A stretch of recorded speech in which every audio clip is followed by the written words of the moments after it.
संपूर्ण मराठवाड्यामध्ये पावसानं हाहाकार माजवलाय। कधी नव्हता इतका पाऊस कोसळतोय। अतिवृष्टीमुळे लाखो हेक्टर जमिनीवरील पीक पाण्यात गेलंय।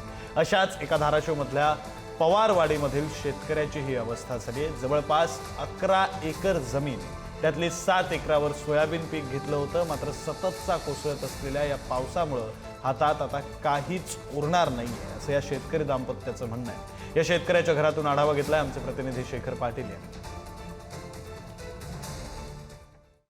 4 वर्षांपूर्वी तुम्ही इथं आलाय, काय त्यावेळी प्रसंग होता आणि तुम्हाला इकडे याची वेळ आली? लोक बाहेर निघाले होते म्हणून आम्ही रानात येऊन राहिलो इथं। काय वेळी झालं होतं? करून आलता ना गावात रोग म्हणणार। मग आल्यावर नंतर 2-3 वर्ष लाईट चालली, पण आता 1 वर्ष झालं शेतात घरी कसलीच लाईट नाही आम्हाला रात्री। लाईट काय सांगतात? लाईट साठी काय सांगतात? लाईन म्हणला सांगितल्यावर विचारलं तर हो म्हणजे दिली नाही ना।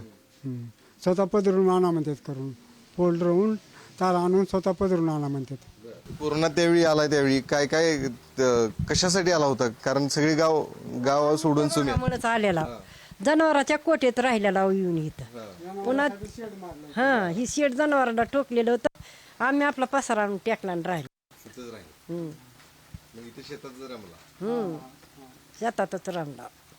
पुन्हा ती वाकडं तिकडे ठोकलं, माल बी तिकडे थोडा ठोता म्हणून ती तेवढं राहायला झालं। मात्र हे त्याच राहतात।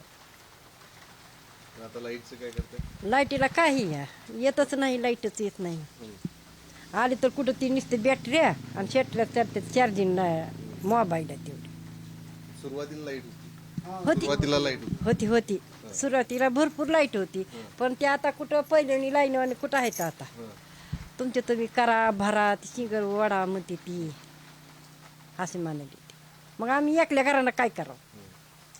3 वर्ष जेव्हा सुरुवातीला आली तेव्हा लाईट होती, मात्र आता 4 महिन्यांपासून लाईटीशिवाय या ठिकाणी ते कुटुंब गुजराण करते, आयुष्य जगते। मात्र हे लहान मुलगा देखील बघत असाल, तो देखील अभ्यास देखील त्याला करायचा असेल तर दुपारच्या वेळी संध्याकाळी तशी लाईट नसल्यामुळं ही अडचण देखील त्याला आहे।